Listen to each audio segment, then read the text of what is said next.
Hello and welcome back to another movie review, and that's right, it is MCU review time today. And next in our chronological order is, of course, Captain America, the First Avenger, released in 2011, directed by Joe Johnston, and of course stars Chris Evans as our wonderful Steve Rogers. So this film here is basically just the origin story of Captain America. It's him going from a skinny little guy to a big, muscly superhero who's got to take down Hydra during the Second World War. And it's an interesting movie because it's the first time I'd seen a superhero film not set in present day, really, as much as I can remember. I'm pretty sure X-Men Origins Wolverine came out around the same time, but I just really wasn't as interested in those films. Because I know that one, of course, is set in the past, a lot of it as well.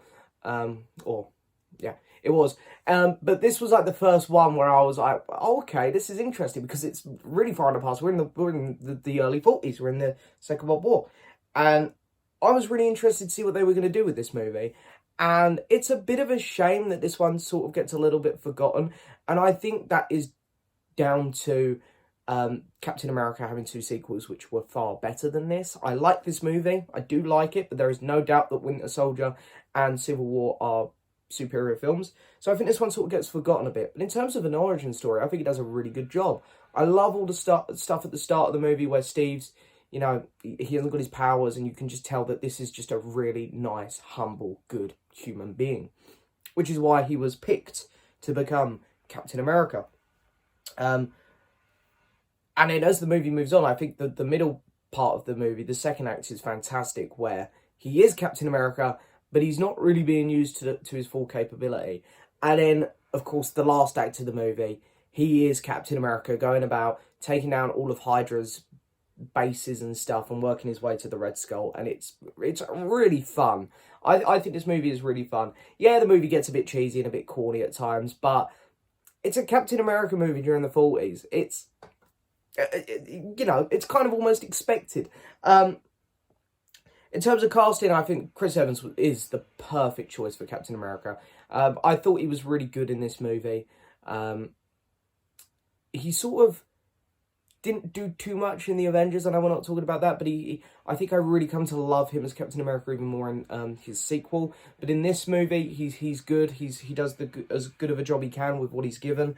Of course, Sebastian Stan as Bucky, fantastic choice. Hayley Atwell as Peggy, really, really good casting choice there as well. But I love Hugo Weaving in this movie. I genuinely love Hugo Weaving as an actor. I think he's fantastic, and I think he's great as the Red Skull here. And I think that the Red Skull is one of the MCU's most underrated villains. I think he's actually quite good in this. He doesn't come across as like, oh, you've wronged me, we were once friends and now I'm bad, or blah, blah, blah. Like a lot of MCU villains, they've all got a connection to the hero. He's just an evil guy. He's just a bad guy. And Captain America's going to stop him. And I like that. He's got a very menacing presence. I love his look. And yeah, I think Hugo Weaving just does a really good job at it. Tommy Lee Jones is in this as well. I always forget he was in this movie. He was good, had a couple funny one-liners. And Dominic Cooper also gives a good performance as Howard Stark. Stanley Tucci, of course, as the Doctor. I forget what his name is. Toby Jones in this movie as well. He's pretty good. And yeah, so as you can see, the cast for this film is stacked. It is stacked, which is almost a bit surprising that they wanted to put someone like Tommy Lee Jones, such a well-established actor, in a film in the past, because obviously they didn't use him again because they couldn't, because his character would be long dead by the time we go up to present day Iron Man. So it almost feels like, yeah, a couple of these characters a couple of these actors may be a bit wasted in this movie. But then again, we get to see Bucky again, and we get to see Peggy again. So their characters those actors were still used. But yeah, I do really enjoy this movie. I think the visuals are good as well. And I want to say the score is actually okay for this one. I like a lot of the throwback music. Visually, it's nice to look at.